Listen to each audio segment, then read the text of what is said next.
You're in the shower. Nobody else is there. But somehow, you're destroying someone in an argument.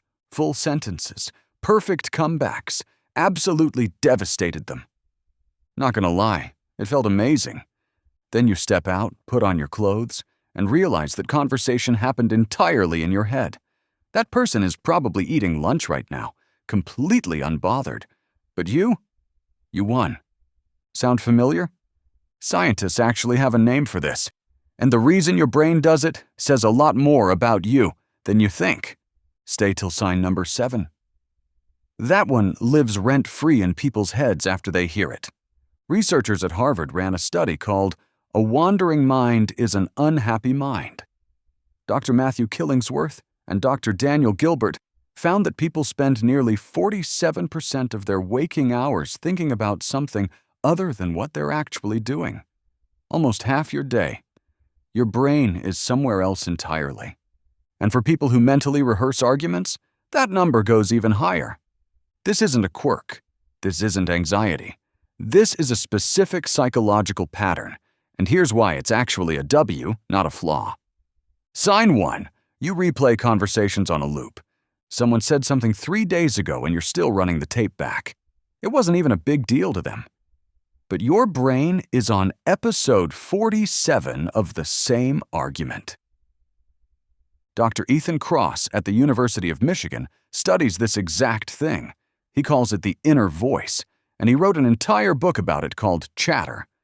His research found that people with a strong inner voice are actually more emotionally intelligent. Your brain isn't being dramatic. It's processing something it hasn't fully resolved yet. Most people suppress and move on. You analyze until it makes sense. Built different, honestly. Sign 2. Unfinished arguments physically bother you. You feel it in your chest. That tight, unfinished feeling you just can't shake. And there's a real scientific reason for that. Bluma Zagarnik, a psychologist at the University of Berlin, proved that unfinished situations stay active in your brain far longer than resolved ones. She ran a simple experiment. People were given tasks and then interrupted before finishing. Those people remembered the unfinished tasks twice, as well as the completed ones. Your mind literally cannot close the file on an unresolved conflict, so it keeps running the scenario looking for an ending. That's not obsession. That's your brain doing its job. Sign 3. Your shower arguments are perfectly scripted. Not just scattered thoughts. Full structure, opening line, devastating middle, mic drop moment at the end. Dr. Aaron Beck at the University of Pennsylvania, the founder of cognitive behavioral therapy, called this cognitive rehearsal. Your brain is literally preparing you by running simulations of real conversations before they happen. It's the same thing lawyers do before trial, the same thing athletes do before a game, the same thing therapists train clients to practice. You just do it naturally while shampooing your hair. The audacity of your brain.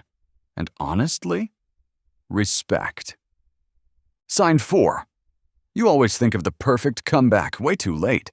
The conversation ends, you walk away, and then 2 hours later, it hits you. That's what you should have said.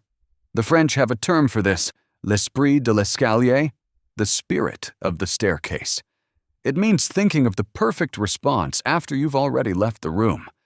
This happens because when you're in a real conflict, your body floods with cortisol, and your prefrontal cortex, the part responsible for sharp thinking, goes partially offline. But alone in the shower with no threat and no pressure, it fires on all cylinders, on God. Your best arguments will always happen after the fact. That's not failure. That's just neuroscience. Sign 5. You argue both sides. In your head, you don't just play yourself. You play the other person too. You give them their strongest defense, and then you dismantle it. Dr. Ethan Kross found that people who do this are actually practicing perspective-taking, stress testing their own argument by giving the opposition its best shot. This is literally what debate coaches train students to do, what lawyers call steel-manning the opposition, what negotiators practice before high-stakes conversations. You're doing it automatically on a Tuesday morning in the shower. Going through it? Maybe. But the ability to hold two opposing viewpoints at once is a sign of higher cognitive function. Genuinely a W in sign 6. Real conversations feel disappointing after. You had the whole thing planned. You knew exactly what they'd say. You had the perfect response ready for every move. Then the actual conversation happened, and they just said, "Okay," or apologized immediately, and your entire script was useless. Psychologists call this the expectation-reality gap.